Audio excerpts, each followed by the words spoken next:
And if you can confirm that we're broadcasting.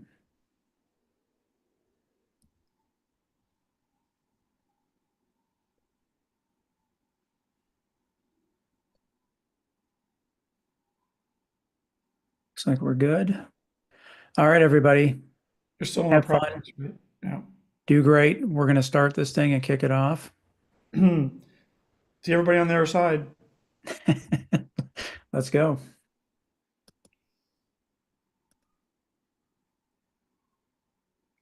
Thank you for joining us tonight for the fourth micro pitch of the year.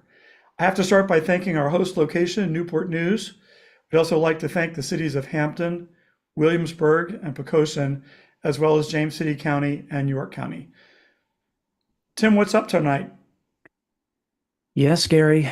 In less than 2 hours, it's the last micro pitch of the year, and we are going to know who the final group is that's going to advance to the championship pitch on November 6th. So for tonight, just like each of the other micro pitches, we're going to have 10 founders that are going to pitch their business.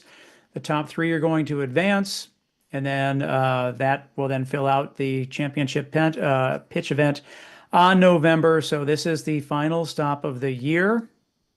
Good luck to all the pitchers.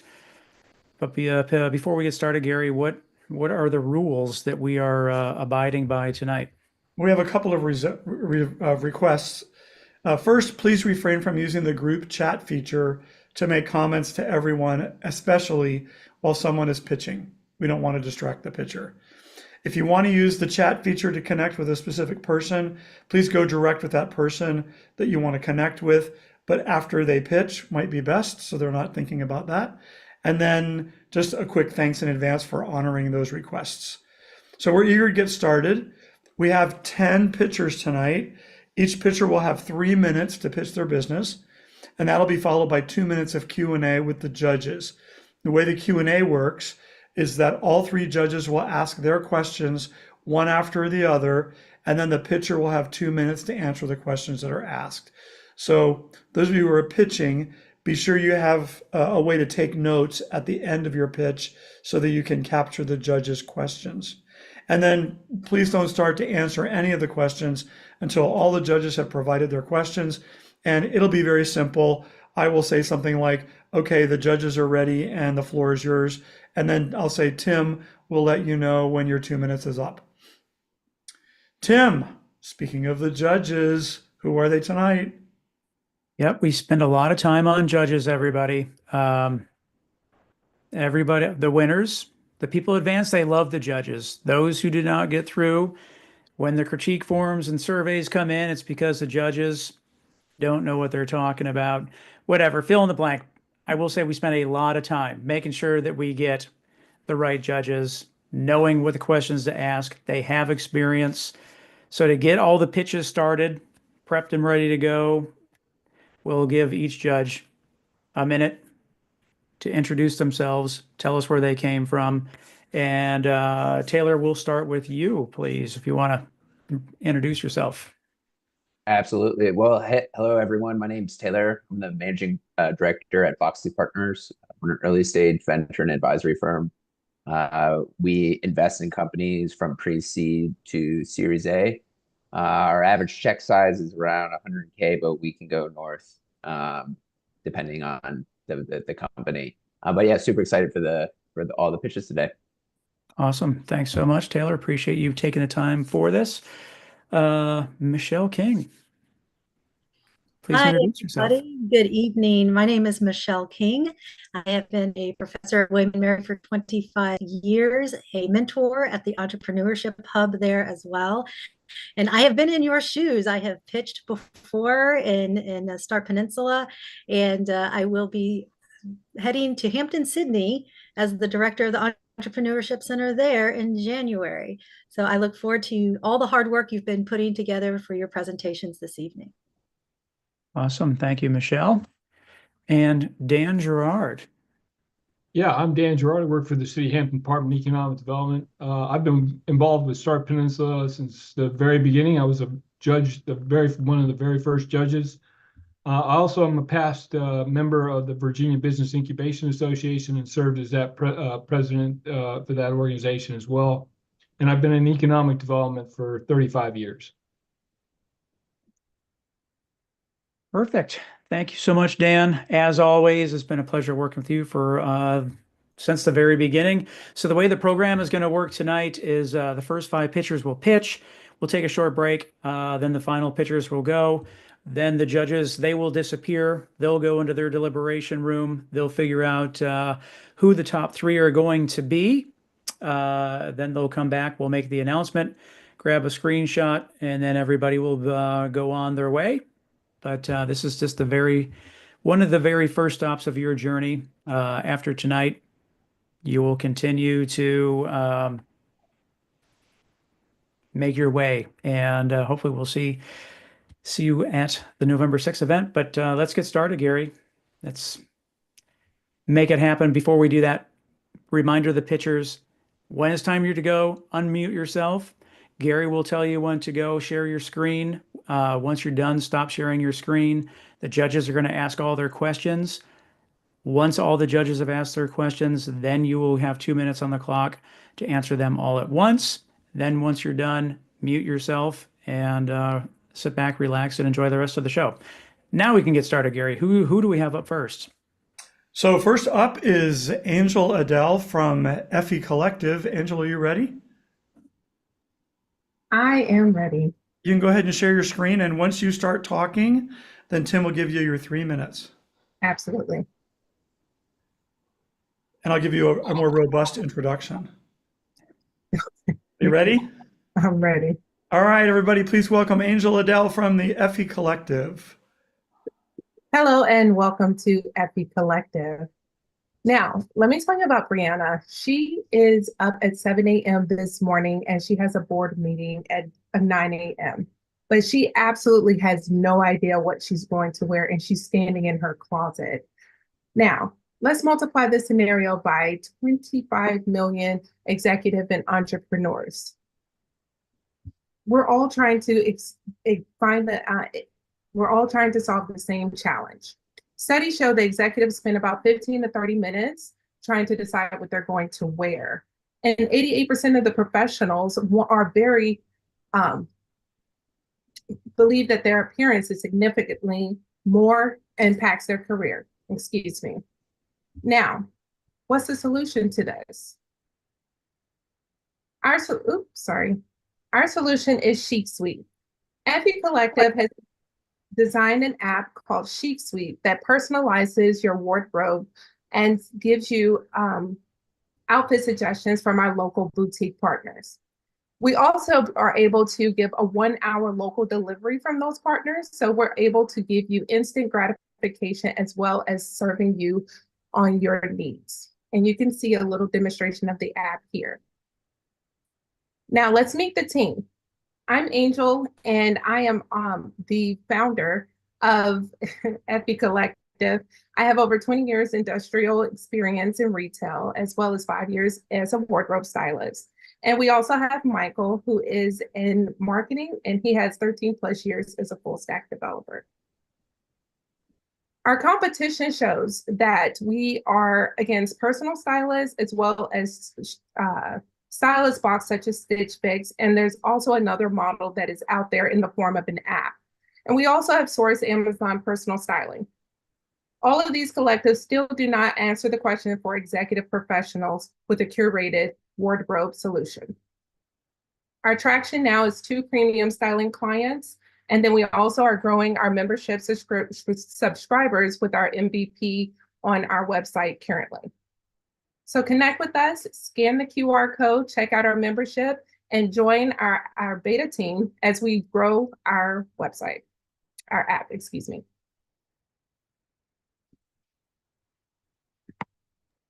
All right, that is time.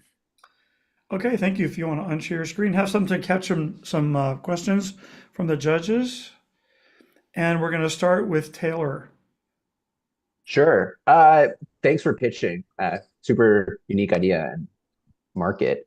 I guess my question is, in the area of fast fashion, fast moving trends, how is your AI model being updated and also trained on these types of, I guess, micro trends. And next we'll go to Dan. Yeah, how does your membership model work? Is it monthly, weekly? And also do you split some of the costs with your member shops? And then Michelle. Thank you so much for your pitch. And I guess my question is going back to the competition slide that you had with the competitors. What's going to, out of all that information on that slide, if you had to pick one or two, what's going to really set you apart from your competitors, and how are your users going to need to know that they need you? And Angel, you'll have 2 minutes once you start talking, and Tim will let you know when your 2 minutes is up.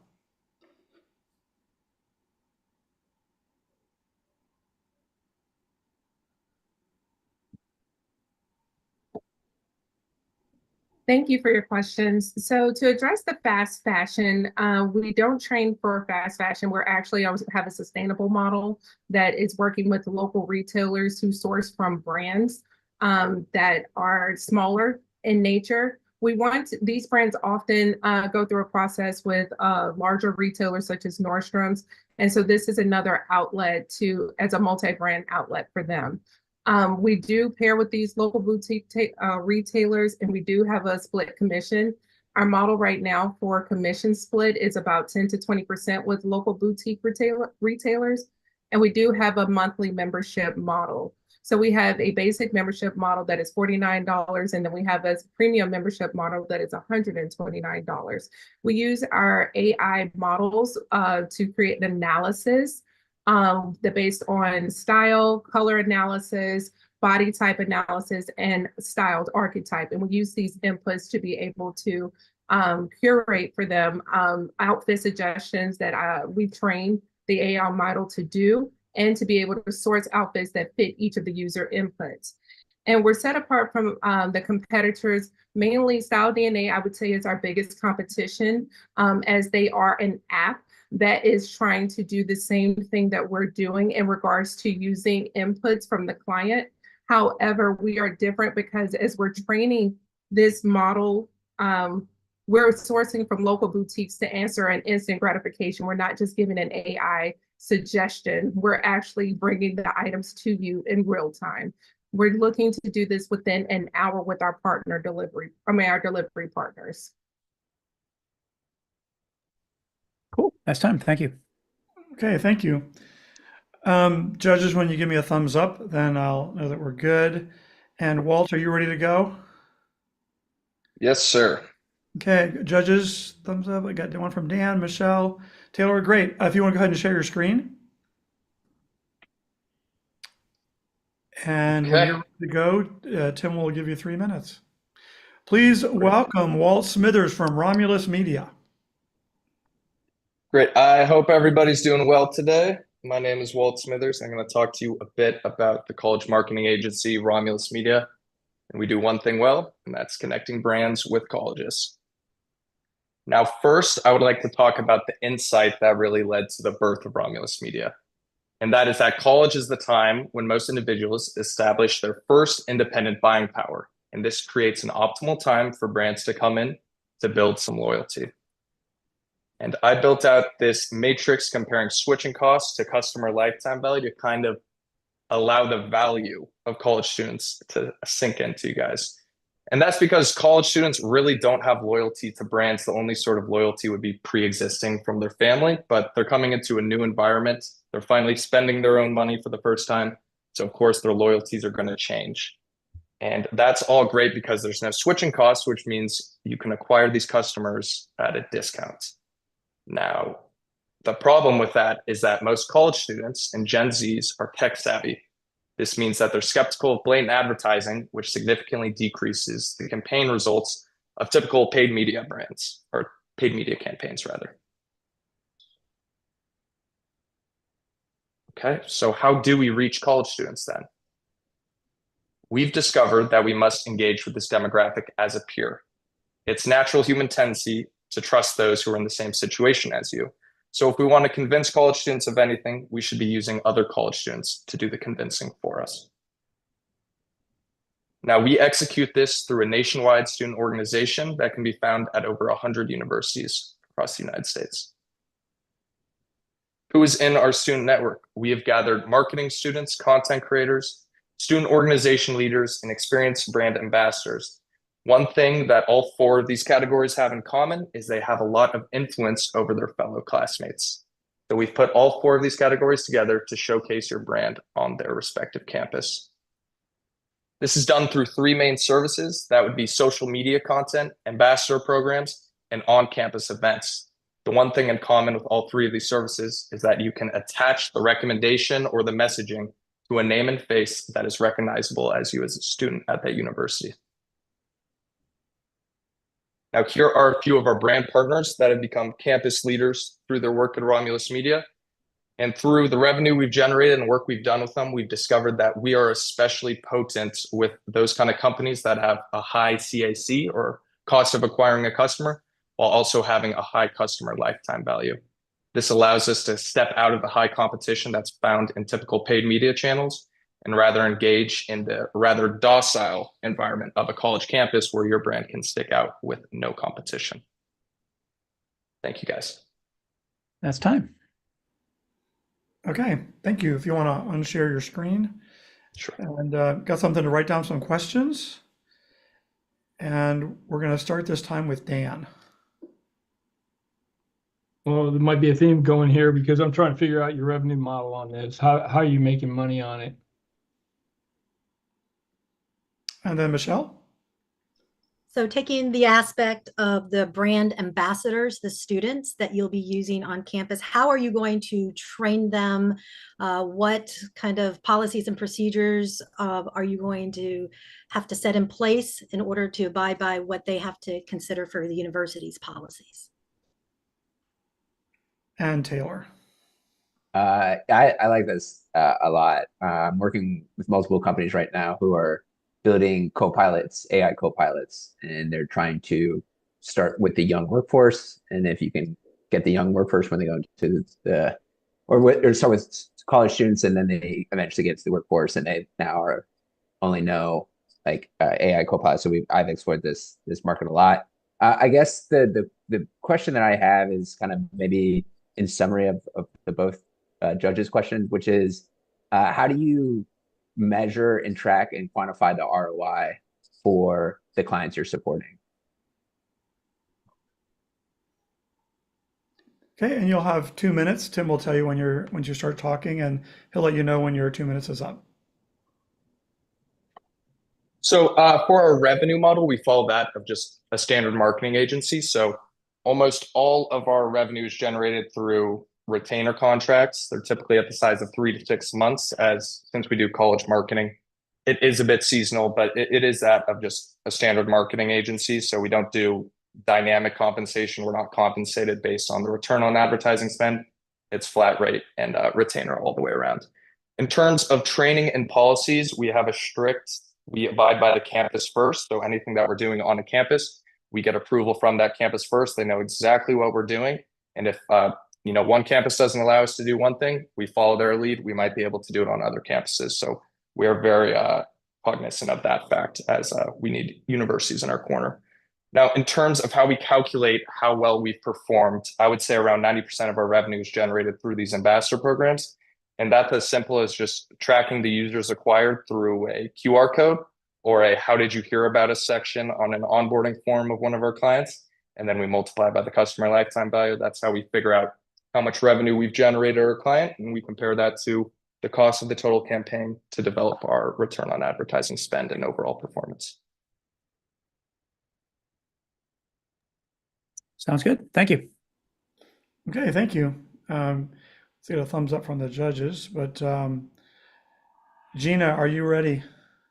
Michelle's a go, Dan's a go, and Taylor's a go. Dan, you're a go. Dan, you're good. Okay. Gina, are you ready? I am ready. Okay. Once you have a screen to share, I'll Absolutely. give you a big formal intro.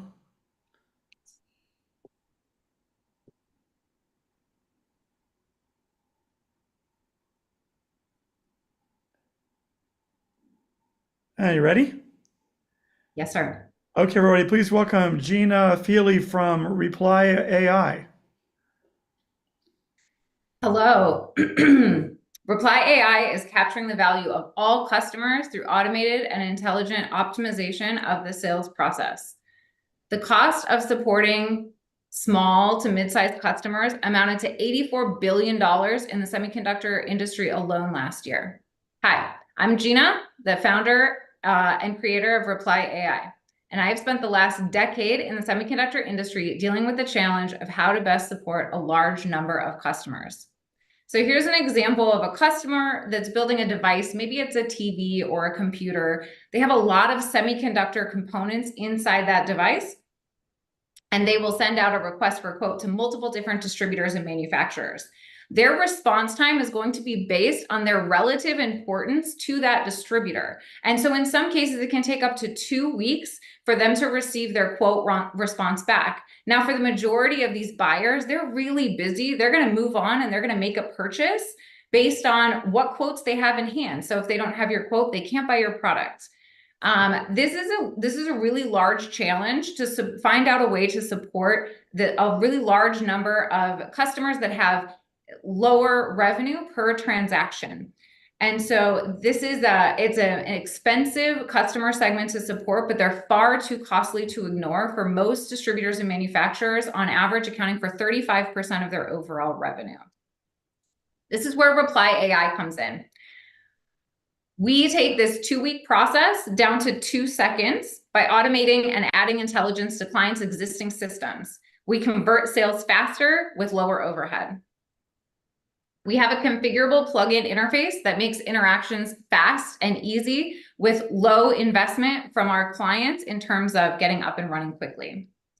Our secret sauce comes from our customizable business logic, which is agnostic to the customer's existing systems.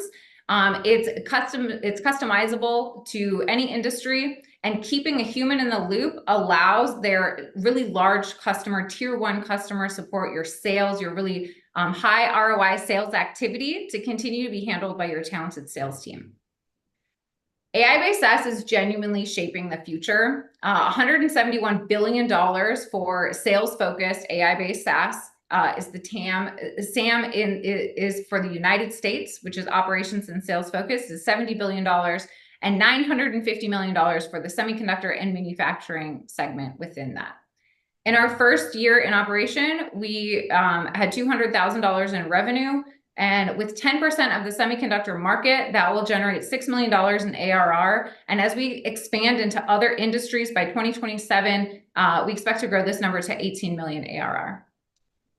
This is our team. My background is in nuclear engineering for the United States Navy, and I spent the last decade in the semiconductor industry representing some of the biggest names in semiconductors. We have a phenomenal board with a wealth of experience. That is time, Gina. Thank you so much. Okay, thank you. If you want to unshare your screen and get ready for some judge questions. Okay, and we're going to start questions from first from Michelle. What has been the biggest mistake that you've made along this journey, and what did you learn from it? And next we're going to go to Taylor. Sure. Great pitch. I guess the question I have is, outside of the semiconductor industry, what are other industries that you've seen have a similar problem, pain point that you're solving? And Dan? Can you tell me a little bit more about how the customer support process works if you're answering a question in 2 seconds? And more importantly, how are you communicating your business solution? So when you start answering, Tim will give you 2 minutes, and then he'll let you know when your 2 minutes is up.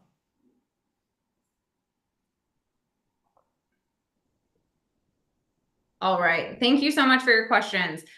My biggest mistake so far, and what I learned is a great question because I feel like it was a big one. I had a development team that created my initial MVP based on to do the actual coding. And when I really got into the code, they had not done a good job at all. So I had invested quite a bit of money in the initial MVP product. It really wasn't producing the quality results that we needed. And so I needed to change course. What I learned was really about the articulation of my requirements, but not only having the ability to articulate that, but then also the verification of, are they doing what I'm telling them to do? So other industries outside of semiconductor manufacturing and distribution, that's just the world that I come from. So that's where I'm starting. But any manufacturing, any distribution network, regardless of what they're distributing or making, is going to have a really, really similar need. And also food, distribution of food has been an interesting one that is a good fit as well. And the customer support process, so what we do is we go in and we take the data from the customer's ERP systems, which is their pricing, logistic, technical data.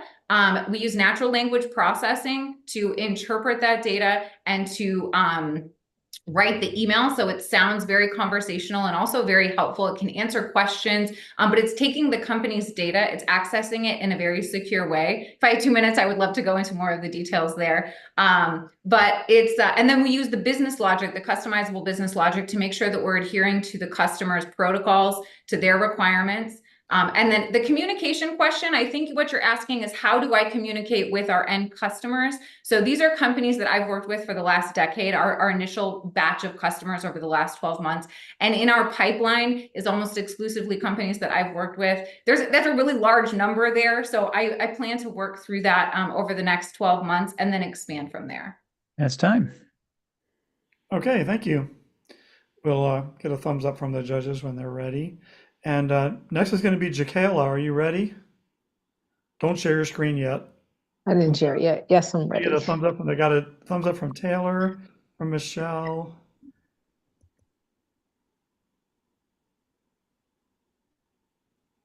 I'm just waiting for Dan. You good, Dan? Okay, Dan's good. All right, Jacayla, if you want to share your screen.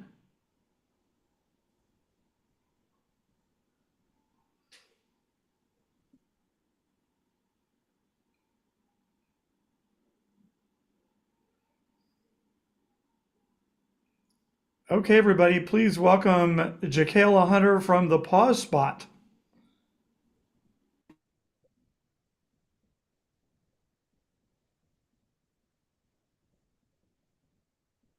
So imagine this. You and your partner are swamped with work. You're drowning in deadlines, but your kids are running around the house like mad children. You have to feed them, bathe them, and you have to make sure that they're safe, which definitely does not give you space to focus. You don't want them glued to a screen. You don't want them outside unsupervised. And so as the stress builds up, you're forced to choose. Be productive or take care of your kids. This was a constant struggle for my husband and me, and we found that we are not alone.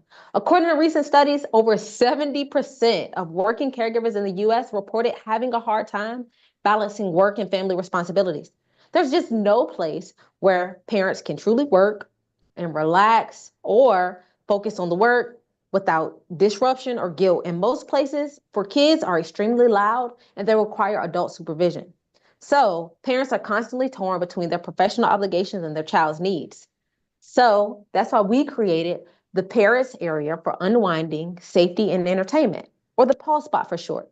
It's simply a place where parents can finally find balance, a space that blends a kids' entertainment center like Chuck E. Cheese with a co-working space for parents to focus, a relaxing area for those who need to take a break or relax, and a child drop-in for smaller children.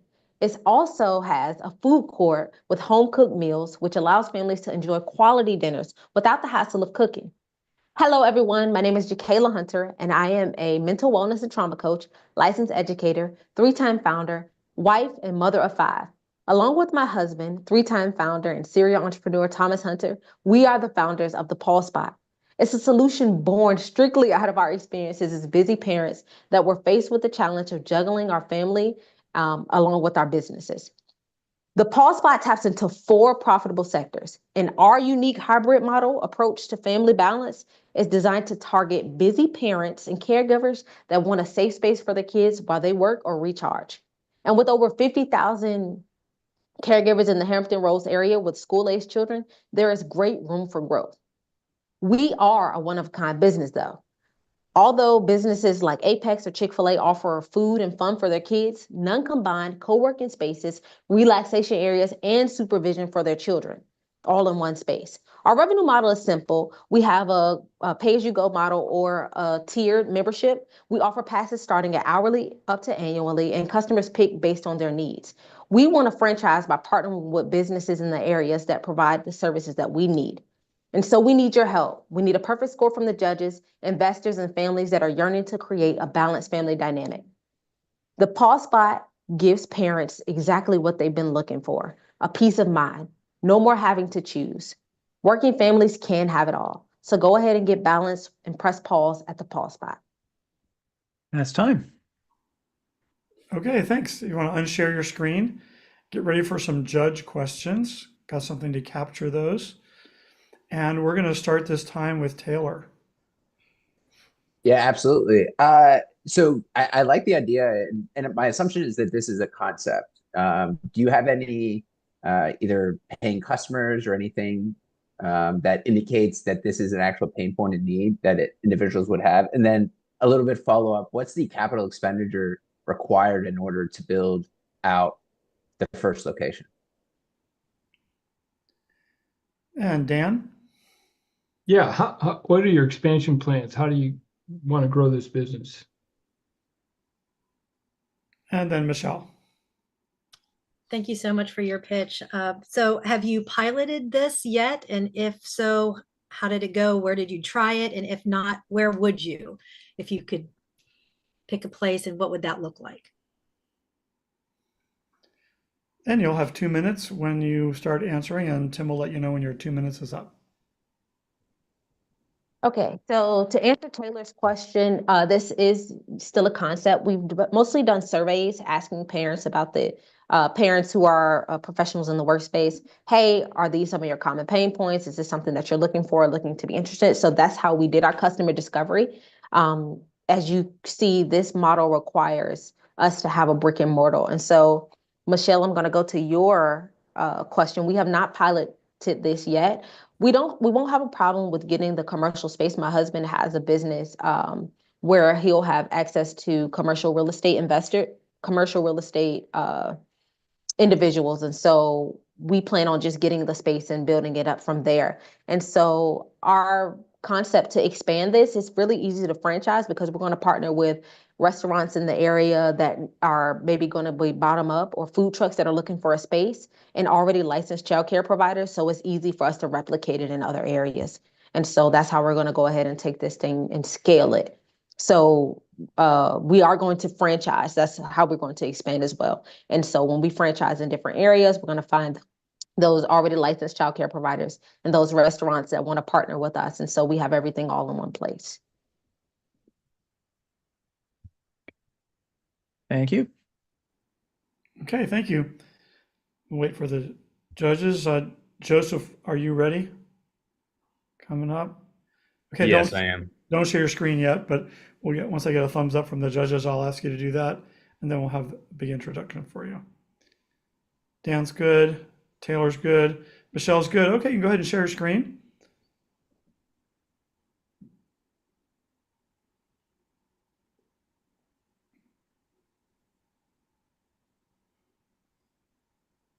Let me get into presentation mode. Alrighty. Yeah, you ready? Yep, everyone can see that. Please welcome Joseph White from Cosmos Pharmaceuticals. Thank you, Gary. As Gary said, my name is Joseph White. I'm the co-founder of Cosmos Pharmaceuticals. We're a remote therapeutic monitoring company for prescription medications aimed at protecting and providing oversight for medications at the household level. So every single year, millions of dollars are lost and countless number of lives directly related to non-adherence. And this comes from a multitude of different issues for security reasons, lack of communication, and then lack of knowledge on the patient side. We see close to $300 billion in sunk healthcare costs every single year, and close to and over 125,000 lives lost each year as a direct result of medication non-adherence. So we created the FortisCap device. It's a prescription pill bottle cap that has a fingerprint scanner on it and an internal camera. The fingerprint scanner will secure the individual user to the device, and then the camera takes images of the pill counts after every single opening, and we will send these images to our cloud-based platform where they will be analyzed by a set of proprietary algorithms to output estimates of the pill count. And so we provide physicians with a data set every single day or on a schedule of their liking that includes time of opening, authorized user, and then the number of pills that are taken out of the bottle at every single opening. And that number of pills taken out of the bottle at every single opening is our real golden goose, because currently physicians are unable to get that exact data point. They can get refill and pickup data, but they're unable to reliably get that granular adherence data within the household. And so as you can tell, pickup and refill data is not indicative of 100% adherence, but the way that it's currently quantified, that's the way that it is. And so we're coming in to try and provide physicians with a more granular data set that they can then base their care decisions off of.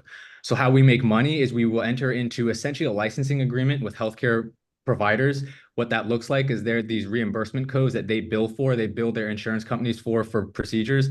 And there's a collection of these codes that they will be able to bill for, which in aggregate to about $200 per patient per month. And then we split that $200 per patient per month with the healthcare provider.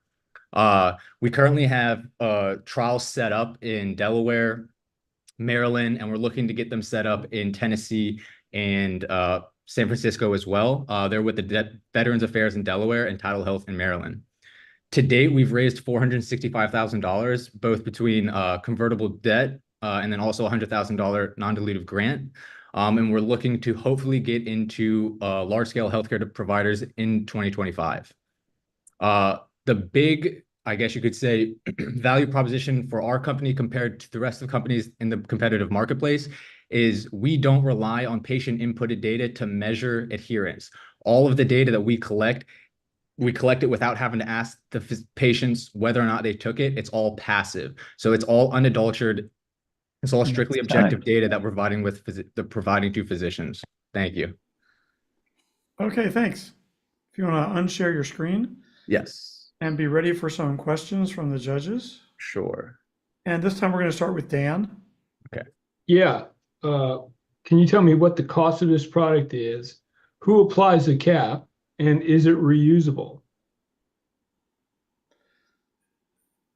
And we'll go to Michelle. Thank you so much for your pitch. You talked about the healthcare providers. Is this something that will be also probably sold in the stores, over the counter kind of a thing for people to purchase as well?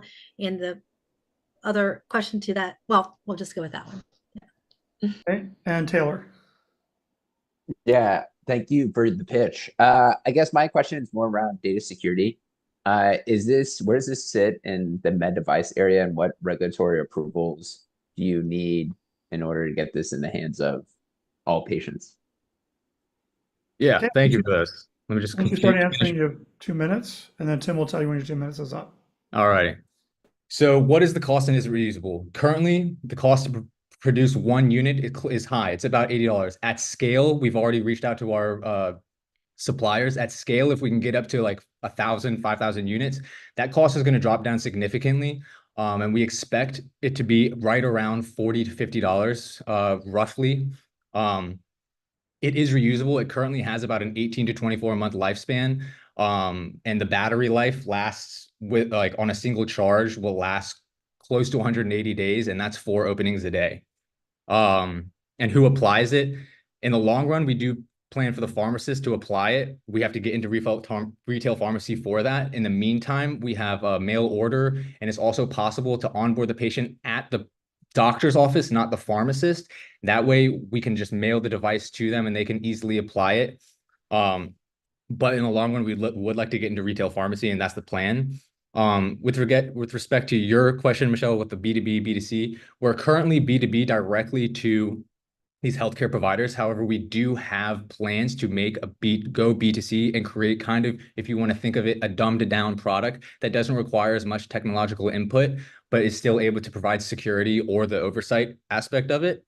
And then in terms of data security and regulatory approvals, the data will sit on AWS's server, and AWS does a very good job of making sure all of the compliance for HIPAA and data at rest is in compliant with what the FDA expects. Currently, we're going to be FDA device registration class 1.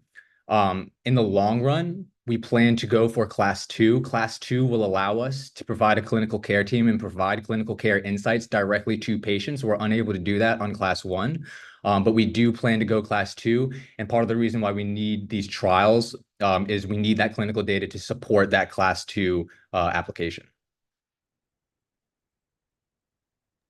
Next time. Thank you. Okay, thanks. We'll let the judges go ahead and fill out their forms, and we will take a break until I have 6:43.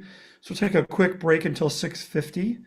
And when we come back, we'll be starting with Tim from Spygraph Systems. So we'll see you all at 6:50. Okay.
And welcome back, everybody.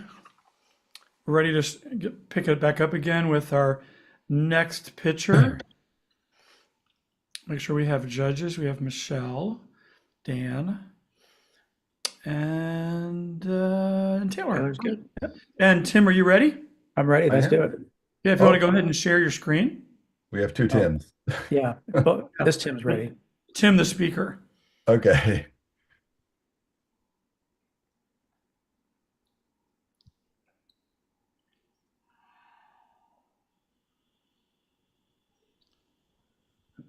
Okay. Can You ready to see go? you can see my screen? We can. You ready to Okay. go? I am. Here's the big intro. All right, Okay. everybody, please welcome Tim Brothers from SpyGraph Systems Incorporated. Good evening, everyone. Adversarial nation states want your employees to steal your organization's intellectual property. For decades, organizations have looked to cybersecurity companies to protect their IP, but this isn't enough. There's approximately 3,700 cybersecurity companies in the US. There was a study done for Congress back in 2018. Approximately 200 to 600 billion IP is stolen annually. So the reason being, nation states go beyond cyber. They use human assets to steal companies' cutting-edge technologies. So what's the solution? We collect open source data from around the globe and take very complex relational data, sentiment analysis, and boil it down to an easy to understand, easy to use dashboard that company leaders can use to mitigate these risks proactively. We vet the following 4 categories for nation state influence: prospective employees, current employees, prospective vendors and supply chain companies, and current vendors and supply chain companies.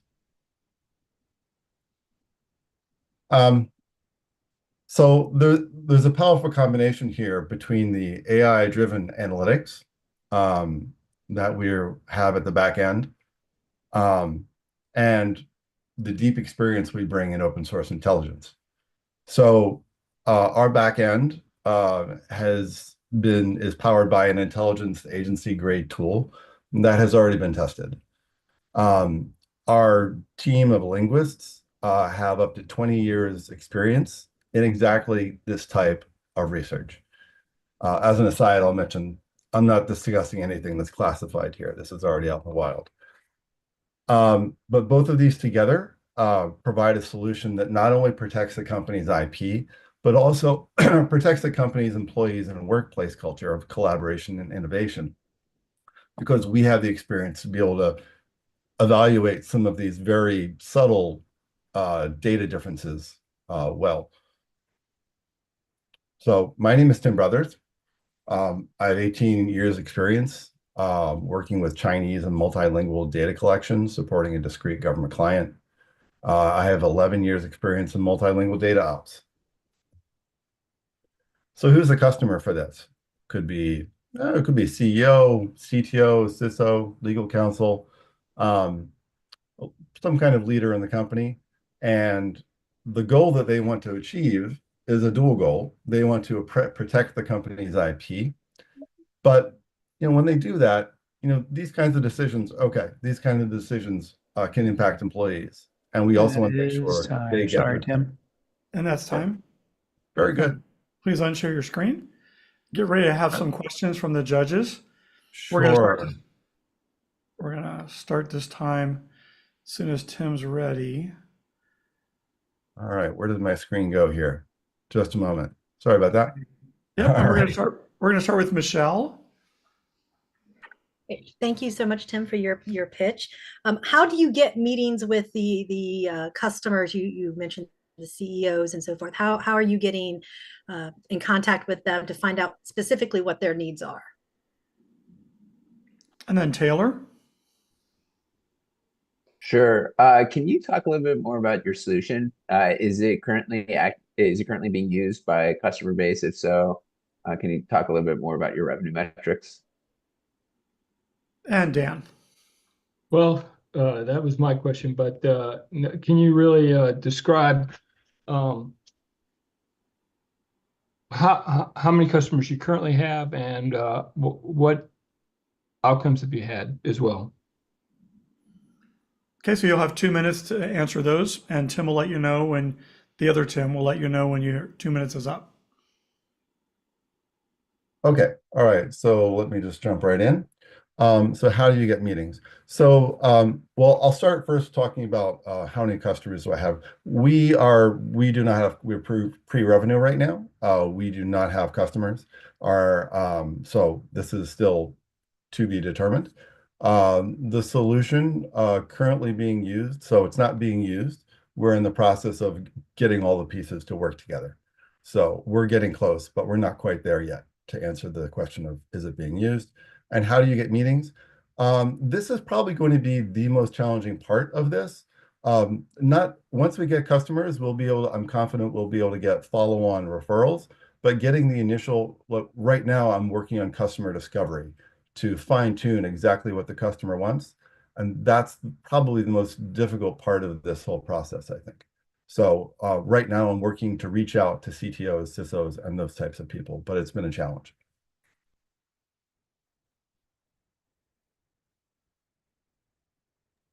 All right. Thanks, Tim. Okay, thank you. Next up is going to be Joshua. Joshua, you ready? Don't share the screen yet. Do it. Don't share the screen yet. Dan's good. Carlton's good. Or Taylor's good. And Michelle's good. Okay, you can share your screen now. All right. All right. Hopefully you can see it. Yep, you ready to go? Absolutely. Let's All rock right, and roll. everybody. Please welcome Joshua Miner from Archetype Braces Voyage LLC. Thank you all for your time. It is my absolute pleasure to represent the Archetype Brace, redefining what a knee brace can be. In the words of our clients, this is a game changer. Knees are notorious for a reason, taking first place when it comes to the most common surgeries and disorders. Yet with limited blood flow in the meniscus, knee injuries have a difficult time healing, especially as you age. This was certainly the case for my mom, who at the end of a 4-year doctor shuffle was told to enjoy the couch more. 4 years she couldn't hike because she tripped over a curb once. 4 years of consultations, surgeries, physical therapy, and countless braces, all to flatline progress from start to finish. Sadly, this is the usual, a feeling of dismissal and hopelessness. I wondered if I could do better and secured a funded fellowship to spend 10 weeks conducting market research, interviewing patients, doctors, physical therapists, and retirement caretakers. I used this data to develop 30 iterations of a brace for a final beta test. And throughout this 1.5-year journey, there was a common thread. Patients felt dismissed and caretakers felt awful they couldn't do more. It was a lose-lose situations where, to quote the surgeons, in many cases, braces only serve to remind you that you're injured. We searched for faults in other companies' assumptions and asked what came after the acceptance of impairment. The current market revolves around trying to hug the knee like a cast and promote impossible healing. Our brace is distinct in that it works like a pair of crutches, catching you in stride. We created the chance to enjoy what you love despite a chronic knee injury. And we achieved this by inventing an offset hinge to preload tension in your leg with every step, artificially overtaking the role of the knee and the leg, sparing your own, effectively absorbing the impact of every step, run, or walk up the stairs. I am so thankful to my past experiences for enabling me to build this product, both for loved ones and strangers alike. Specifically, my experience as a patented aerospace engineer, biomedical research fellow, marketing fellow, artist in residence, and Pulitzer Center photojournalist. Our mission is to redefine the possible because we are selling lost dreams back to people so that they don't have to settle, whether they are healthy looking for longevity or damaged looking for a solution. We are targeting a $211 million slice of what we hope to claim as the performance segment, a segment that breaks ground on pushing the knee beyond what is ordinarily capable in a healthy person. By virtue of doing so, also giving a performance boost to people with chronic injuries. We sandwich the performance segments amidst the most affordable existing braces, making it available to everyone without sacrificing a 51% gross profit margin for the future. A win-win. This is the Archetype Brace at archetypebraces.com, and we are launching today. Let's redefine the possible together. That's time. Okay, thanks. Want to unshare your screen and ready for some questions from the judges. Absolutely. Okay, and this time we're going to start with Taylor. Yeah, sure. Nice pitch. I guess the question I have is, can you talk a little bit more about how you're protecting the IP and the design? And can you replicate that design in other areas of injury, such as like elbows, things like that? Yeah, most certainly. I mean, I think the Hang on. So just collect all the questions first. Yep. And next we're going to have Dan. Yeah, how are you currently marketing your product to the doctors and healthcare industry? And then Michelle. And all great questions, because I just checked those off right there. Moms are great motivators to do something, right? So I guess the question would be, what are some trends in the market that you're seeing that are related to your product? And when you start answering, Tim will give you 2 minutes and let you know when those are over. Absolutely. I think first to clarify the IP, this is the first of its kind in the sense that I engineered it from an engineering point of view versus designing it from a medical point of view. And in trying to supersede the knee rather than trying to promote like sort of creative reconstruction, the patent is completely patentable. It's unique in its design, and it'll be my fourth patent, and actually going live in 48 hours, which I'm very excited to say. My marketing strategy up to this point has been that over the 1.5 year journey, I've talked to hundreds of people, had hundreds of people try it on, many of whom are more than excited to actually get one for themselves long term. So reaching out to them first, as well as people that I've shown it to at gallery exhibitions before, where I've tried to incorporate it with some of my other fine art, looping through all that, sort of lumping the profit and just throwing that towards advertisement as much as possible. And I think the reason I'm most excited about it for the future is that every year that goes on, the trends in the market are surgeries are down, and that because of that loss of blood flow as you get older to the meniscus and to the surrounding tissue, surgeries like meniscal repair, meniscal removal, knee repairs, things like that are getting less and less and less, or in other words, are decreasing and are happening less frequently, despite the injuries only continuing to go up and up. And it's sort of indicative of what I've heard from surgeons when I talk to them, that the braces on the market only are sort of placeholders, and that the surgeries that they do are great sort of temporary solutions, but 3 months, 6 months, a year, even 5 years out, you lose all the benefits and actually end off worse than you were in the beginning. And so trying to create a product that's all about intervening in the truest of engineering senses and might not allow you to be perfectly functional after the fact, but accepts that and says, how do we get you back to hiking, walking, playing with your kids, doing the things that you care most about now? And I think that that's a key part of our marketing strategy, is that unlike other treatment options, it really is as simple as you put it on and you go. There's no delay period. So I think advertising at places like farmers markets where people can actually try the brace on is sort of an instant impulse buy. That is time. Okay, thank you. We'll wait for the judges to give me a thumbs up. Jara, are you ready to go when we're finished? Okay, so hang on one sec. Got an okay from Michelle, from Taylor, and from Dan. We're good. Okay, Jara, you can go ahead and share your screen. And you tell me when you're ready for the big intro. There we go. Ready. Okay, everybody, please welcome Jara Clark from Fit Goddess Tribe, LLC. So for some, we would like to think that schools are a place of education, joy, learning, and curiosity. However, we're living in a time where stress, burnout, and anxiety are plaguing our educational system, affecting both educators and students. In fact, 77% of students and 80% of teachers report regularly feeling academic stress and pressure from the demands of their profession and just being a child. And we know that teachers are the heart of the educational experience, and while they're empowered and supported, it creates a ripple effect, not only to improve their well-being, but it impacts the ability and the effectiveness in the classroom. As well, it helps the students when provided tools. So what's our solution? Through programs like Fitness First, Fun Food and Fitness, Divine Vibes, our dance therapy, and Fit Boys Club, we provide a safe and supportive space for personal growth and healing, whether it's through stress-relieving yoga, breath work, journaling, or our emotional alchemy techniques. We focus on helping participants release tension, and develop long-term strategies for maintaining balance. Fit Goddess Tribe already is a movement. It's more than just a business. Our mission is to empower teachers, students, and families to build healthier, happier lives. We've already partnered with schools such as Virginia College, Community College, Nova, and we're in talks with Norfolk State and VCC. We are implementing our class now currently. But why does this all matter?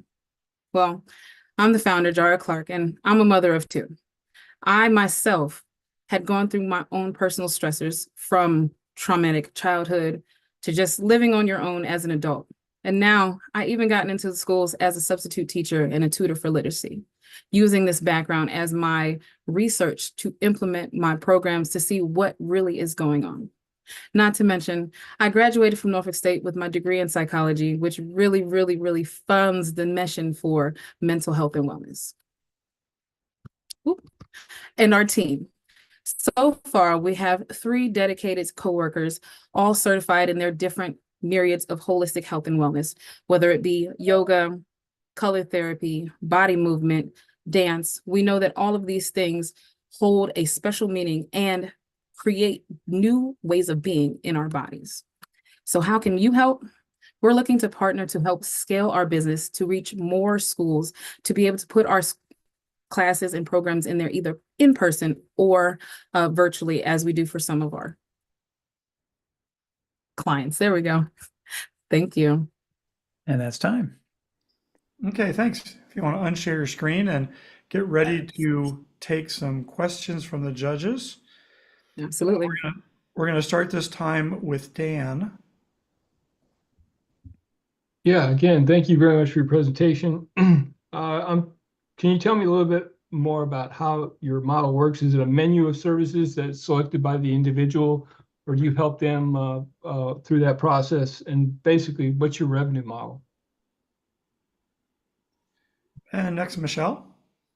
Yeah, thank you for your presentation as well. And building off of that, are these classes that you offer at the schools, the program sort of bespoke to what they need, or is this something that they can then go to, or you have a different location? And Taylor. I guess my question is, how do you differentiate yourself in a crowded mental health and wellness sector where there's a lot of independence, community or independent providers as well as large organizations? Phenomenal questions, and thank you all for those. So Taylor, to start with you, we differentiate ourselves by focusing on the mental health aspect. From gyms and all those, they kind of come from a mindfulness standpoint, whereas we use the degree in mental health to really talk about how the mind and body function together, as opposed to, even though mindfulness does work, we have a bit more science behind it. Michelle, the question you had was, what are they exactly? So we do, to answer your question as well, Dan, have a list of services that we provide for the clients to see which they would like. Some offer our multi-classes, like our still soul stretching, or they like our workshops, which are more intensive, maybe 2 or 3 hours, which can be done either in person or virtually, which is our biggest aspect. It allows our staff to be home, and function in their roles, because a lot of us are single parents or mothers. So it allows us to not have to spread ourselves as thin. And we have typically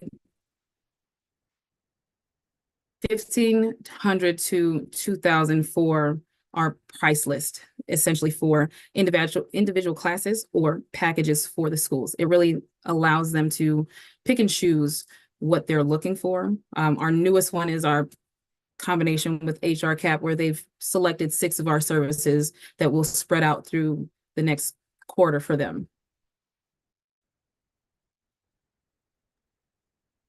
And that's time. Awesome. Okay, thank you.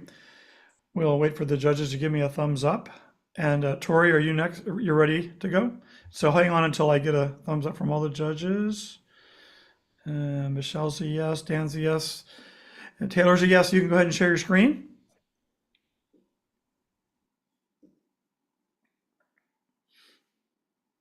When you're ready, let me know.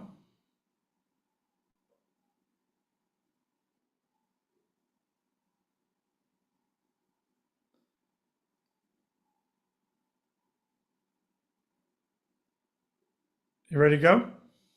There we go. I was trying to unmute myself first. Sorry about that. Okay. Ready for the big intro? Let's do it. All right. Please welcome Tori Butler from Scribble. One day you'll tell the story of how you overcame everything that you've been through, and it'll become someone's survival guide. But that won't happen if death is the first to hear your story. In today's book publishing world, many talented voices are silenced because they lack the adequate support where their voice can be heard and appreciated, leading to less than 1% of writers publishing their works. Specifically, the complexity and the insane cost to publish. The average cost to publish a book is $2,500 per book you write. Though low earnings and royalties, more than 90% of authors won't sell more than 250 copies in their lifetime. And the lack of diversity and access, where discoverability cripples an author's success, leading to more than 54% experiencing mental health issues. But through all of that, there is great news. I introduced Scribble, an inclusive, user-friendly social platform where you can write, publish, and market your book, connect directly with readers, all within a supportive community. With our AI-powered tools and comprehensive literary support, we're taking you from idea to publish. Ladies and gentlemen, my name is Tori C. Butler, and I'm the founder of Scribble and an author. Now let's check out how it works. Meet Jennifer. She sees a post about Scribble and has been itching to start her book. So she downloads the app, signs up, and is immediately welcomed by our vibrant literary community. She's also welcomed by Lexi, her personal AI assistant that's going to help her write, providing writer assistance and support, publish, providing quality services like editing and book cover design, and of course, market, creating marketing campaigns and analytics, taking her from idea to published affordably, efficiently, and accessibly. Underserved communities to include aspiring, emerging, independent authors, as well as avid readers, are our target market in the vastly growing book publishing industry, which last year was a $28.1 billion value market. Since our MVP launch July 2023, we've grown to over 17,000 users. We currently have 11 strategic partnerships with publishing companies and 2 partnerships with publishing houses. We acquire 20 to 60 users daily and 2 to 10 new subscribers monthly. We currently offer 2 in-app purchases with 105 subscribers. Once we go into product development, we'll expand our B2B rev sharing models and additional B2C services. With our highly experienced and talented team of authors, readers, and our folks in tech, we're ready to scale and bring forth necessary change so that your story will become someone's survival guide, because Scribble helped you tell it while you were here. Join us as we revolutionize the book publishing industry. Thank you. That's time. Okay, thank you. And ready for some questions for the judges? Yes, sir. All right, we're going to start this time with Michelle. Thank you so much for your pitch. So is this restricted to any particular type of genre, or is it open up to all kinds, including academic, and how would that be vetted? I'm going to go to Taylor. How do you solve the chicken and the egg problem, given that you have, in order to drive more publishers, you need more users, and in order so forth? You know my question. And then Dan. Yeah, are you doing both print media as well as digital media like Kindle and so forth? And then how do you help your clients market their published media? And you'll have 2 minutes when you start talking, and Tim will let you know when those minutes are up. Great. So for the first question, we are industry agnostic. So unlike our competitors, we focus on the stories themselves, not what's selling. So we're open to any genre, fiction, nonfiction, and then going to the academic genres. Those are all welcome because we believe in the power of storytelling and what that can do for somebody. So we're agnostic in that part. And then we vet that through our system. Really, the only vetting process is just making sure that it's not inappropriate or it doesn't offend in any kind of way, religious backgrounds or anything like that. But as long as that doesn't happen and that's vetted through our team, it's a go. How do we solve the chicken and the egg? Taylor, that's a great problem. And what we've decided to do is cook both of them at the same time. So as much as we're reaching out to the authors to join the platform, we're also getting heavy on our reader engagement as well too, and having them join the platform as well. And then we are digital only right now, but our goal is to be able to pump out print version as well as audio.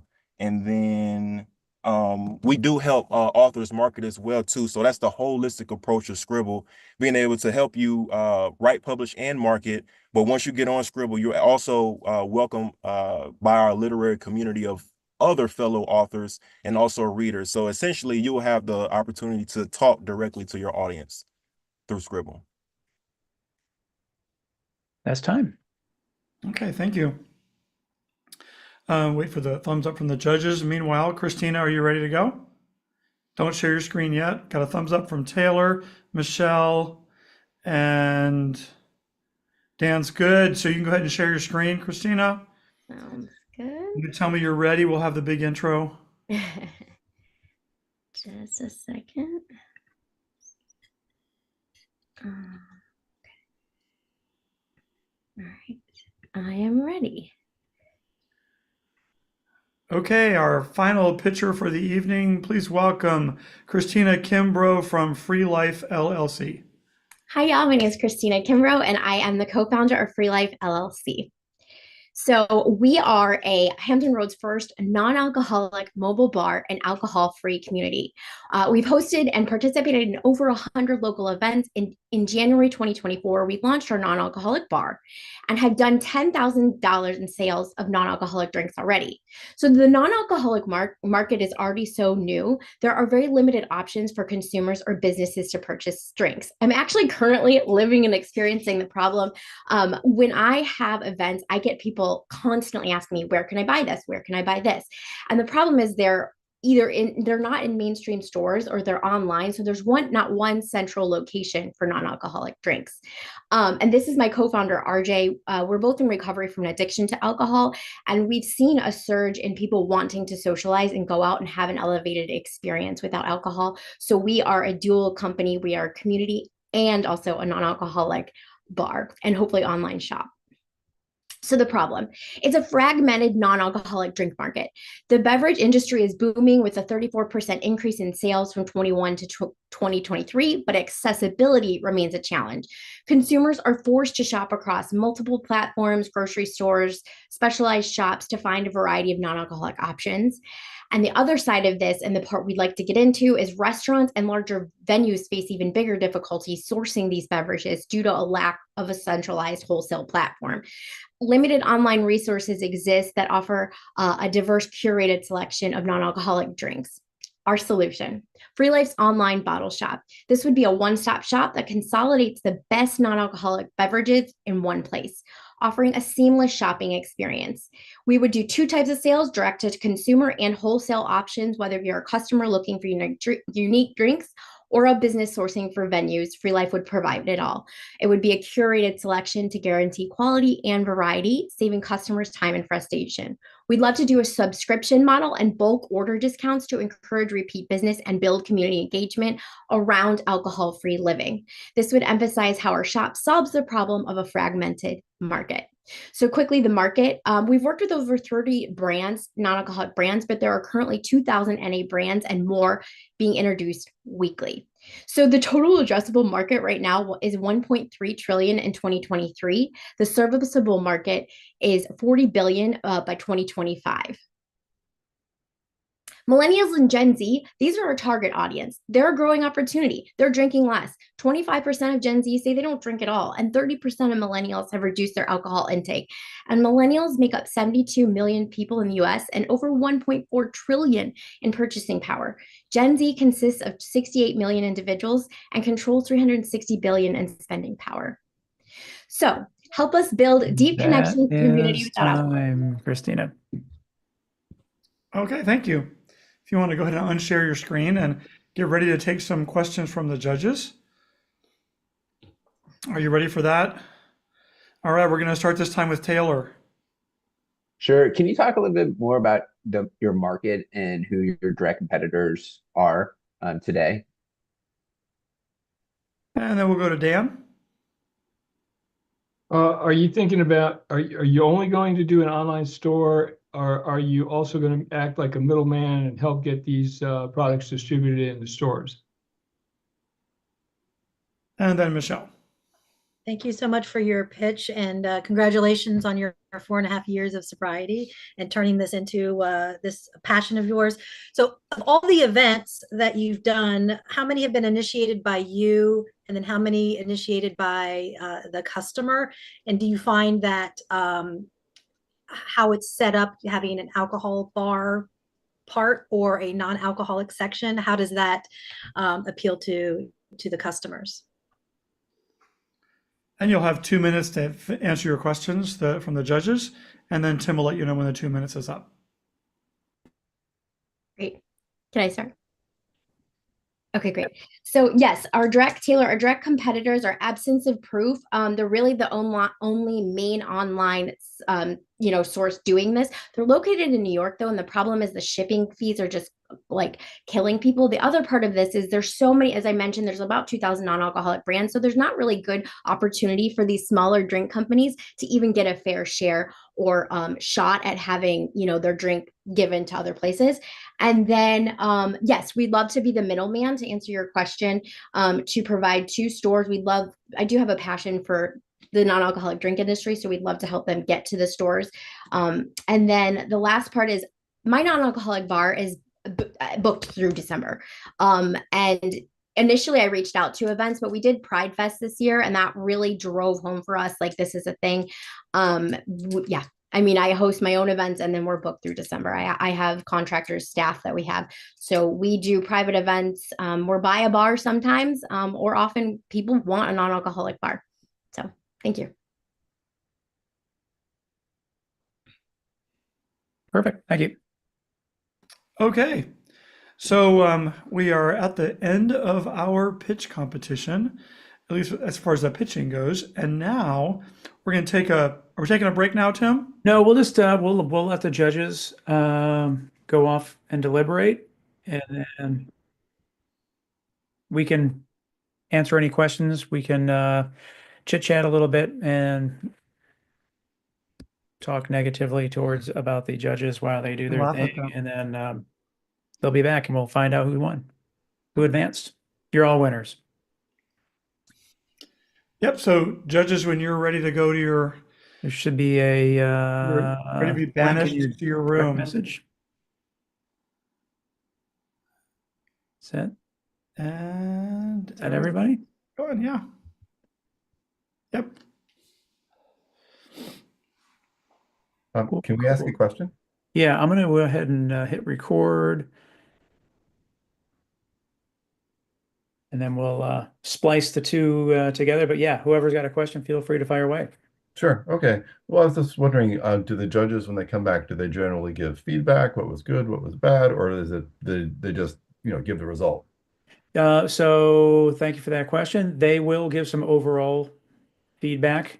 They won't do individual feedback, but I encourage you to reach out and connect with the judges. In the email that you received with your background and all that was their LinkedIn profile. So you can connect that way, or we're happy to provide an introduction, but leverage the judges. They have extensive networks. They want to be helpful. If they do decide, if you ask them to mentor you, they may say, not right now. Don't take offense to that. The reason they may say not right now is because they may come back and be one of the judges for the championship event in November. So we want to make sure that we keep everything fair, that no judges help anyone that's in the finals. Great. Thank you. Yep. Any other questions? Y'all did really well tonight. You should be really, I mean, you all should be really, really proud of the competition. I don't know, it seems so cliche, but I am not making it up, but like it continues to elevate event after event. And that makes my heart happy. If you would have saw when we first started this like 13 years ago, it was not this quality or caliber of founders. I promise you that it was not. Yeah. So like the reason Gary and I started the whole pitch perfect thing was because we were like, all right, these pitches are not good. We got to do something to like elevate these pitches. So y'all should be super, super proud of yourselves and just really, really impressed. Um, some of you we have seen at a previous year, some we've seen at a previous micro pitch of the current year, and just to see the improvement take place from one event to the next, really, really impressive. So you should be proud. Anything to add to that, Gary? No, I'm just, when you look back at the beginning, not the beginning, but when I started helping, and there were live ones that were really spooky. I mean, this before it was online. COVID made us go online, but before that, these were all live, and everyone. It was only once a year, so everybody's all excited, and they would show up at this place, and then we watched these people actually live on stage, and it was just like it was really scary, and and you think, I just want to help them. Like this would be so easy to just be even better. And I mean, there were we won't mention them here, but there were some that Tim and I always tell people that they may not remember your name, but they remember something about you. And so we know people as the Uber for seniors. Like, it was one person who actually won the competition many years ago, and we remember her name, of course, too. But it's easier to remember what her business was. And there's other people that are just train wrecks, and we remember what their businesses were. And that's the really spooky part, is that you go, wow. Michelle's back already? Michelle's back already. No, I clicked on a different link. So, Oh, Emmanuel, can you send me the judges link, please? hold on. I think that It's in the thing here. It's in the chat. Or put it back in chat. That'd be It's in the fine. chat. Can you see that's the last thing in chat? Well, since I just joined, it erases the chat. Oh, I'll put it in there again. Yeah. Thank you. we're just about to talk about you too. I know, right? Yeah, because I know a lot about Michelle. All right, bye. I was like, wow, that was like the fastest that It's having a hard time logging me out of this to get back into this other one. So I'm going to try I'm going this. to text it to you, Michelle. Yes, please. Thanks. Let me do that here. Hang on. I just texted it to you. oh, she's gone. Okay. Yeah, I was like, wow, that would be record time that they Yeah. that they came up with. Especially when some of these we've been to, that's still record time, but some of them have been easier to determine who the top players were, but this one's full of top players, so that I would imagine they'll be deliberating for a few minutes about what they thought. Yeah. So we'll find out the three tonight. November 6th is going to be the event. It will be on Zoom. It's going to be 6 to 8, just like it is tonight. It will be a different rubric on November 6th. There'll be 5 judges instead of 3. And then if you don't make it through, if you're not part of the top 3, we'll open up the application process to start for 2025. And we'll just, typically the first month that we do it is March or April. But we just keep on doing this year round, and the championship event is always in November, but use the momentum, take it and learn from it, continue to leverage us. We're here to help you. But and then join us on November 6th and help celebrate the 12. I mean, one of the things that we really need to do is build a really strong startup community. For those that were able to attend the Startup World Cup, that was one example of the community that we have built, and we just continue to grow and grow and grow. And like my whole goal in life is to ensure that the Hampton Roads area is on the map and investors know that this is an area that they need to pay attention to, and this is an area that they need to invest in. And you all, your success is what enables us to do that. So keep at it, keep supporting one another. It takes a community. And we're making such great progress. So for those that did not see over this past weekend, so IV Watch was the Virginia regional winner. They competed in San Francisco this past weekend, and they finished in third place overall. More than 8,000 companies applied, and third place overall. Huge. I mean, that is just like super, super cool. And so congratulations to them. The regional event that we had in August, we knew that that was a time for us to be able to showcase this is Hampton Roads, this is Virginia, this is what we have to offer. Everyone was pretty blown away, to include Pegasus Tech Ventures, VIPC. I mean, everybody in attendance, really, really impressed. But it's a reflection of you all. You know, all we do is we build the platform, we build the stage, and then you take it from there. And we're going to continue to tell that story. So starts with you. This is the idea. This is the place to validate your ideas. You're well on your way, and super, super proud. One plug before anyone has any other questions is next week, next Wednesday and Thursday, we are hosting an event with NASA. So one of the things that people don't realize is that like NASA has a ton of technology. So we have NASA Research Center that is it's here. They sit on hundreds of patents. They want to be able to license those patents. They have access to grants, access to that technology. So we are having an event with NASA. I will put the links in chat, but encourage you, if you have the opportunity to attend, please do so, because they really, when you think about the ability that we have access to NASA right in our backyard, I mean, that's pretty, like, I believe there's only 10 NASA facilities in the United States. We have one of them in our backyard, and they want to license that technology. We have access to all of NASA. So please do consider attending that. It's free. Day one, we're going to go over that whole process on how you are able to leverage that technology, what you need to do, how you're able to do it. And then on the second day, we will do a tour of the facility, and you'll get some more time with the NASA folks. So pretty cool stuff. Tim. Yeah, I just had another question, if I may.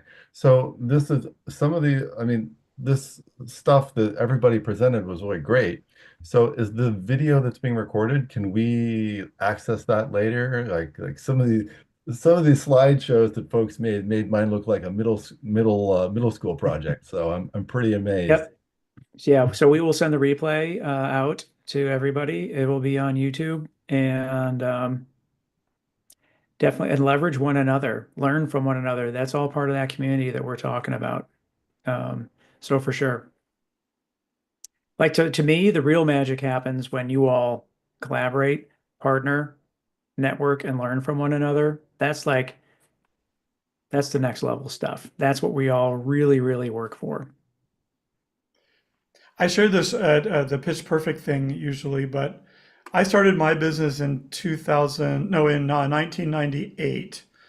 And after a 20-year career in IT in corporate world, and there was no help. There was nobody to help you. It was like the wild, wild west. And I quit my job and said, I want to start my own business, and seriously, no help. So that I'm still here 26 years later is kind of, I was lucky, I guess. And now that, when Tim and I met in 2015 and I signed on to be helping with these kind of things and helping new entrepreneurs to move ahead, it was really inspiring. And I wished I had had that. And I wish I'd had a community of people who were willing to say, I'm new and I need help. And because back then in the late 90s, you just didn't do that. And there was no help anyway. So this, what a great community that you all can help each other. And what do they say? Rising tide lifts all ships. And so as long as you guys are working together and everybody's ideas are so different that you're not encroaching on anyone's market share. And so, yeah, I'm how fortunate you are to have a whole group of people that you can share an experience with and then work together with. I think it's great. I agree. It must be a drag out fight. 'Cause I can see like the rubric on my other monitor, but there's no activity going on in there. They're all logged in, but there's no activity. Normally I can see like stuff moving around and when they're highlighting different companies, but that said, though, these are just this we do make fun of the judges just a little bit. They're all highly qualified. However, it is just they are just three opinions of the entire world. So like those three people, if you're not selected, they are not the end all be all of your business journey. They for some of you, they may be the first three people that heard your idea that have the ability to invest in companies. So how you respond to this is really going to dictate where you go. We see some people, they tuck their tail between their legs, they leave, and then we never see them again. We see some people that come back and then they win. We see some people that don't necessarily come back, but keep on working on their business and then become successful. So you will get out of this what you put into it. And this is just the first step. I share this story too. I was in a barbershop quartet that was pretty good. And we started in, I think we started in like, I don't know, 92, 91, something like that. And we ended up finishing out our career in 2002. And we had a regional competition that we would go to every fall in the Mid-Atlantic region. And we were competing against really, really good groups. And we were in our years of before we actually won, we were third, fourth, second, and then finally won. And it was like it was like, what do we have to do? Well, we just had to be on the boards long enough and just keep coming back and getting better and getting better and getting better. And that was hard. It was I once commented to somebody who was also in the competition later that I had a match set of third place medals, and somebody and I kind of was speaking, I guess, not very favorably of them, and somebody said, I would die to have one third place medal in these competitions. And it was like, well, there was a sanity check. Like, here I had three fourth place medals or three third place medals or four third place medals, and I should be happy, and here I was bemoaning the fact. And then it was a really good head check. Like, you got to keep working at it. It's because I think in that world and in this world too, there's always things are changing, and you might be here in this competition and then you end up down here in this one. But it doesn't mean that your idea was not any good or that your execution wasn't any good. It just means that something else was more. It's a subjective call. What's the market gonna really light up by? I mean, you never know. Yeah. But Luck you just gotta keep and going. timing are huge. Yeah. I mean, so like I see you nodding, Christina, but like probably 5 years ago, like you would have been way too early. But now from a timing standpoint, you got that wave and you're able to ride that wave. Same in terms of like Gina with AI. Like 5 years ago, like that was like way too far-fetched. But now everyone needs to plan to have that. They need to have a, AI first mentality. And if you don't, you should. So timing, luck has a lot to do with it. And truly, the harder you work, the luckier you get, for sure. And I guess to round everything out with one more cliche, it's hard to beat someone that doesn't quit. And I'll see folks and they're like, man, yeah, everybody knows you and you know everybody. It's like, yeah, well, I've been around running around this hood for 14 years. So I've just outlasted everybody because they've moved on one place or another. But you have everything here. I'm sure there's tons of stories of people that felt like they wanted to give up on their dream, but then they didn't. And because they didn't, they're in a place that no one would have ever expected them to be. And I don't know where I would have been if I'd given up on mine. Did it take some adjustment and some pivoting and things? Absolutely. But do I have a job, which I'm trying to sort of retiring, but you have a job that you love, So, oh, look, Michelle's back. Oh, and the other judges are back. All right. I know, Taylor, we got to get you on your way. So we're just waiting on Dan and Emmanuel. We'll get a quick picture. Yeah. I guess Dan's going to tell me what the results are. Taylor, while we're waiting, do you want to make any closing remarks before you have to jump? No. Well, yes. Sorry. So late. Yeah. Well, thanks everyone for pitching. I think everyone is absolutely on the right track. Events like these, pitching, having conversations, building community really is all about the entrepreneurial spirit. The last thing I would say is what I like to think about entrepreneurs. It's more about the journey than is the destination. So make sure you enjoy the aspects of the journey, and once you start falling in love outside the journey, that's kind of that's disaster. So always try to find ways to keep on falling back in love with the journey of entrepreneurship. Awesome. All right, we're going to grab a picture and we're going to turn it over to the other judges for comment, but let's just grab a picture quickly. Everybody look at their camera, no blinking, smiling. Oh, hold on one second. I got to approve Emmanuel. I got a pop-up with Emmanuel asking for permission. All right. Try that again. Everyone look at their camera, smile, and don't blink. 1, 2, 3. We'll do one more.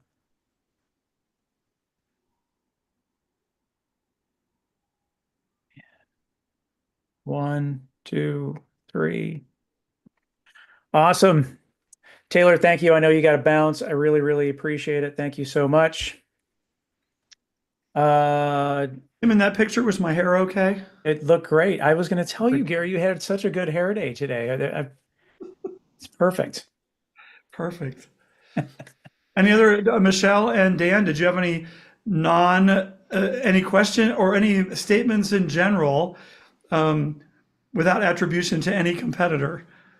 Yes, I would like to say first and foremost, congratulations for pitching tonight. I know the nerves that come with it, and you all have this passion, and it came through with sharing your story and your journey that you've been on. I would highly recommend that you reach out to well, I can speak for myself. Feel free to reach out to me. I don't know if the other judges want that, but feel free to reach out to me. I'm more than happy to provide additional feedback and suggestions.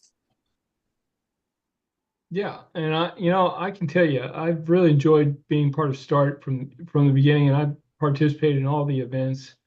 And I can honestly say there have been so many that have come through over the years, and it's amazing to watch people continue on with their business even if they didn't win, and they became winners because some of the businesses we didn't pick ended up being very successful. So I would encourage everyone to keep going with your business idea. And again, I was very amazed at all the pictures tonight. They're getting better and better, and I attribute that to Tim and Gary. Thank you very much. Yeah, thank you, Dan. Yeah, I think that other than maybe myself, Dan, you have heard every single pitch since we've started since this thing has started. Wild. And to Dan's credit, Dan started his own community. You don't know Dan bikes like 500 miles a day. And he's taken everything that he's learned and he's built like this amazing biking community across Virginia that taking like stuff that he's learned during this, and it's super, super impressive. Ask Dan about it sometime when you see him. It's truly amazing. Have we built enough suspense, Gary? Yeah, because I have results. I've had them for 10 minutes. I've just been sitting on them. No, I'm just kidding. All right, you ready? This is in no particular order. These are folks going on to the final pitch on the 6th of November. Is that right, Tim? That is correct. Okay, here we go. You ready? Walt Smithers with Romulus Media. Next, Tori Butler with Scribble. And the third one. Everyone looks so happy that when they found out. Yeah. Okay, last one. Joshua Miner with Archetype Braces. There you go, everybody. Congratulations. Wow. Really, congratulations. And again, now rewatch everything that we said in this intermission because it is super, super leverage that. This is the first step. So thank you all for participating. Applications are open for 2025. Tim, do you want to mention the prep for the final pitch, the pitch perfect for that, or? Yeah, so for the 3 that advance, you'll get an email. We'll do a final pitch perfect to get you prepped and ready for that. So look for that. Everyone else, do attend, support your fellow pitchers. Dan and Michelle, thank you so much for taking the time to be a judge and providing your feedback and listening and offering to help. And on behalf of York County, James City County, City of Hampton, Newport News, Poquoson, James City County, it is because of their support that this is possible. They fund this program. The money that you all receive from seed funding, it comes from the Peninsula locality. So can't thank them enough for what they do. They certainly support entrepreneurship. So thank you, thank you, thank you.